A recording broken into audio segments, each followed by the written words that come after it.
Good morning. It's good to see everybody together this morning. In 1 Corinthians chapter 2, Paul said, "I determined to know nothing among you except Jesus Christ and Him crucified." Tyler's going to be leading us in a study of 1 Corinthians over the next few weeks. So he'll unpack this a lot more in its own context. But I want to just think about what he says there for just a second to launch into our lesson today. I determined to know nothing among you except Jesus Christ, Jesus Messiah, and Him crucified. Right? The Corinthians were struggling with a crosslessness in their own walk. They had, in effect, moved away from the crucifixion of Jesus.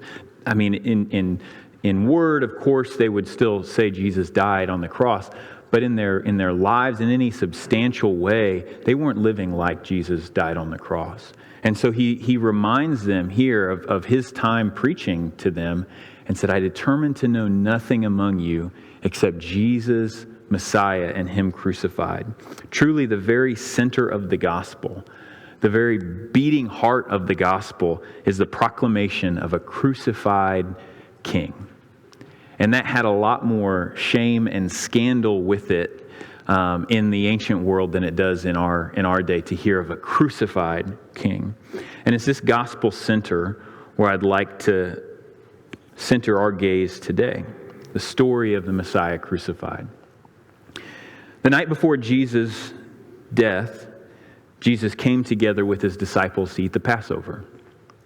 Passover was a very special meal in which the people of Israel would gather together as families to remember and to reenact the story that was at the epicenter of their identity, the Passover.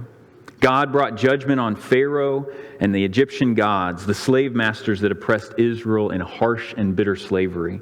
God passed through the midst of Egypt, striking down every firstborn, from the firstborn of the Pharaoh who sits on the throne, to the firstborn of the slave girl, to the firstborn of all the cattle as well. God passed over Israel when He saw the blood on the doorposts. And it's this dual-edged act of salvation and judgment where God rescued and redeemed Israel from slavery, and He became their king.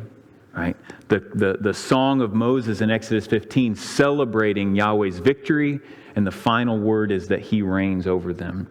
Then God brought them through the wilderness to Mount Sinai, where He called them as His own special people, a kingdom of priests and a holy nation, where He gave them the law and He entered into a covenant with them. It's this story of the Passover, this story of rescue and redemption and kingdom that frames this last Passover meal Jesus would share with His disciples and frames the events that would unfold in the hours after this meal.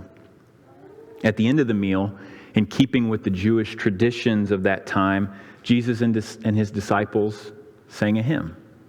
Most likely it would have been from the Hallel Psalm, Psalm 115 to 118, if they were keeping the traditions at the time. After singing a hymn, Jesus and His disciples went out to the Mount of Olives, just east of Jerusalem.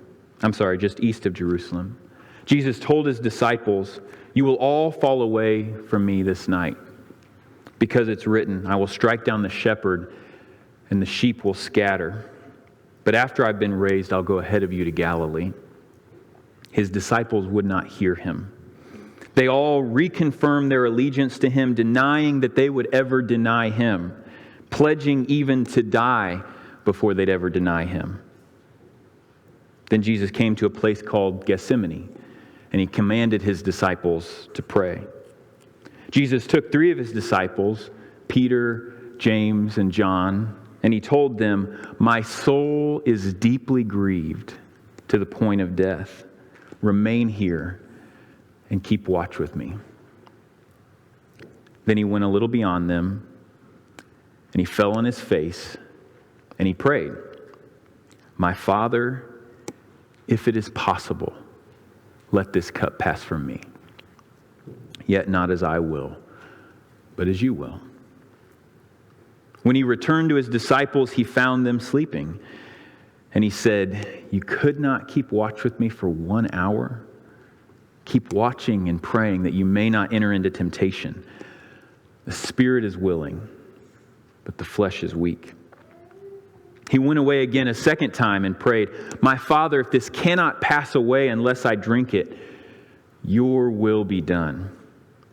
And again he came and found them sleeping. And he left them again and went and prayed a third time, saying the same thing once more. Then he came to his disciples and he said, "Are you still sleeping and resting? It's time. The Son of Man is being betrayed into the hands of sinners. Get up. Let's go. The betrayer is almost here." And it was at that moment Judas, one of the 12, came up to him, accompanied by a large mob with swords and clubs sent from the Jewish leaders. Judas came up to Jesus and greeted him, "Hail, Rabbi!" And he kissed him. Then the mob seized him. At first his disciples began to fight, but Jesus commanded them to lay down their swords. The Scriptures must be fulfilled, and the Scriptures say that it must happen this way. Then all his disciples left him, just as Jesus had said. Jesus was then led to Caiaphas, the high priest, where many of the Jewish leaders were gathered together. False witnesses came forward. The leaders wanted evidence so they could put him to death, but the false witnesses contradicted one another. So the high priest himself called Jesus under oath to admit whether he claimed to be the Christ, the Son of God. So Jesus, quoting two crucial scriptures, Psalm 110 and Daniel 7, said, "You've already said, but I'll say it again. Very soon you will see the Son of Man sitting at the right hand of God, and sitting at the right hand of God with power, and coming with the clouds of heaven." That was too much, or just enough depending on how you look at it. The high priest tore his robes and he said, "He's blasphemed. What further need do we have of witnesses? You've all heard the blasphemy. What do you think?" They all cried out, "He deserves death." Then they spat in his face, beat him with their fists, and others slapped him and mocked him. "Prophesy to us, you Messiah. Who is the one who hit you?"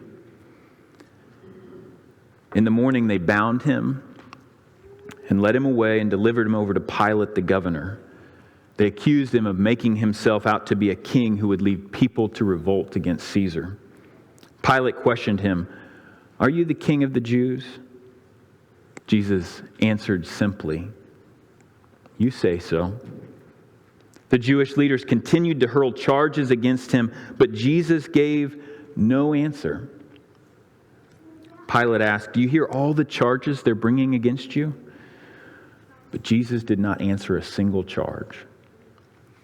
Pilate knew the Jewish leaders handed Jesus over because of envy. And Pilate's wife sent a message to him, urging him to have nothing to do with this righteous man because she'd had a nightmare about Jesus that very night. So Pilate brought a notorious prisoner named Barabbas before the crowd. It was his custom at Passover to release one prisoner for the people. Pilate said, "Who do you want me to release for you? Barabbas or Jesus, who's called the Messiah?" But the Jewish leaders stirred up the crowds to ask for him to release Barabbas, to put Jesus to death. Pilate said, "What shall I do with Jesus, who is called the Messiah?" They all said, "Crucify him." Pilate, seemingly shocked, he says, "Why? What evil has he done?" They gave no answer, but they kept shouting all the more, "Crucify him! Crucify him!" Pilate, very weakly, washed his hands with water as a gesture for the people and said, "I'm innocent of this man's blood." The people said, "His blood shall be on us and our children." If they only knew. So Pilate had Barabbas released, but Pilate had Jesus scourged and then handed him over to be crucified. They stripped Jesus naked and put a scarlet robe on him. They twisted a crown of thorns and put it on his head. They put a reed in his right hand like a king would have a scepter. They knelt down and bowed before him and mocked him, "Hail, King of the Jews!" They spat on him. Then they took the reed and began to beat him on the head. After they finished their obscene, twisted mocking, they took off the scarlet robe, put his own clothes back on him, and led him away to crucify him. On the way to the execution site, the soldiers forced a man named Simon to carry his cross. Then they came to the execution site, a place called Golgotha, the place of the skull. They gave him wine to drink mixed with gall, but he would not drink it. Then they crucified him.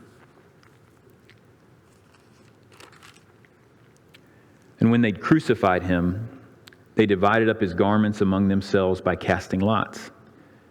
And sitting down, they began to keep watch over him there. And above his head, they put the charge, which is written, "This is Jesus, the King of the Jews." At that time, 2 robbers were crucified with him, one on the right and one on the left. And those passing by were hurling abuse at him, wagging their heads and saying, "You who are going to destroy the temple and rebuild it in 3 days, save yourself. If you are the Son of God, come down from the cross." In the same way, the chief priests also with the scribes and elders were mocking and saying, "He saved others. He cannot save himself. He's the King of Israel. Let him come down from the cross and we'll believe in him. He trusts in God. Let God rescue him if he delights in him. For he said, 'I'm the Son of God.'" The robbers who'd been crucified with him were also insulting him with the same words. Now from the 6th hour, darkness fell upon the land until the 9th hour. There's never a darker moment in history. About the 9th hour, Jesus cried out with a loud voice saying, "Eli, Eli, lama sabachthani," which is, my God, why have you forsaken me?" And some of those who were standing there, when they heard it, they were saying, "This man's calling for Elijah." They didn't understand his reference. Immediately one of them ran, taking a sponge, he filled it with sour wine and put it on a reed and gave him to drink. But the rest said, "Let's see whether Elijah will come and save him." And Jesus cried out again with a loud voice and yielded up his spirit. He died. And it's precisely for this reason, not incidental to, but precisely for this reason, as we've seen in our Philippians study, God highly exalted him and gave him the name which is above every name, so that at the name of Jesus, every knee will bow, those who are in heaven and on earth and under the earth, and every tongue will confess that Jesus Christ is Lord, to the glory of God the Father. The cross is where the holy and righteous one was disowned for a murderer. The cross is where the Prince of Life was put to death.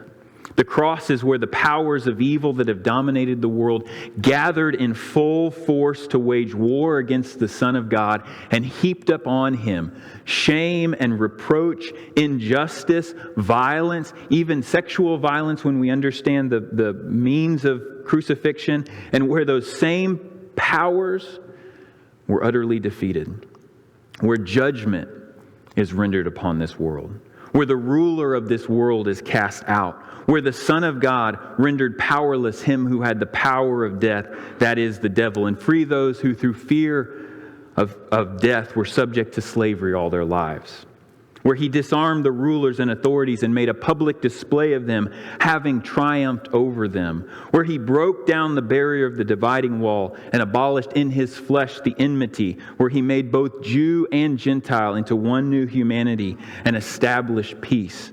The cross is where God hears our groaning and chooses to groan with us, where the cries of the psalmist become the cries of God himself. My God, why have you forsaken me?" The cross is where God himself entered into our experiences. The cross is where God himself meets us in our own sin and weakness, our shame from all that we've done, and our shame from all that's been done to us.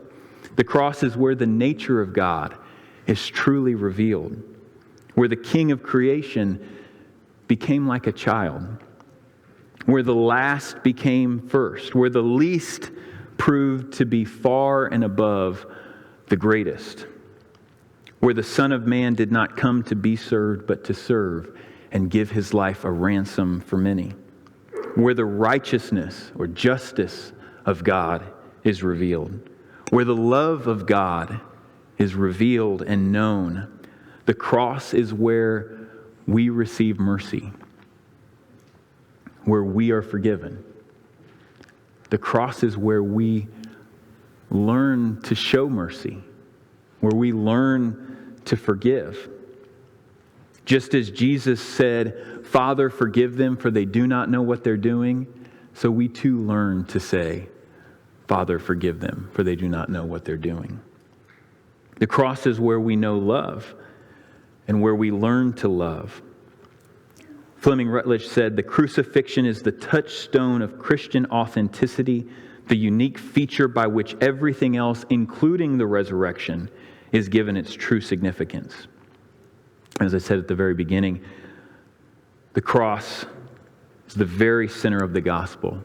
The beating heart of the gospel is this proclamation, this story of a crucified king. I give no exhortation today except to say this: rest in Messiah crucified.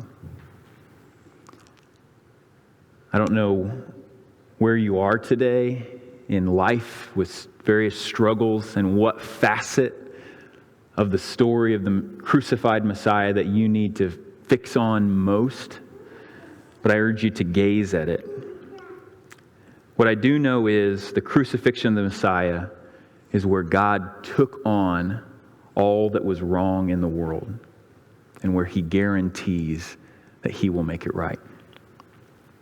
If you're with us this morning and you need our prayers for anything, any sin that's weighing you down, any shame, any weight or burden or suffering that you need prayers for and encouragement in, or just discouragement that we can come alongside and help you, we would love to do that.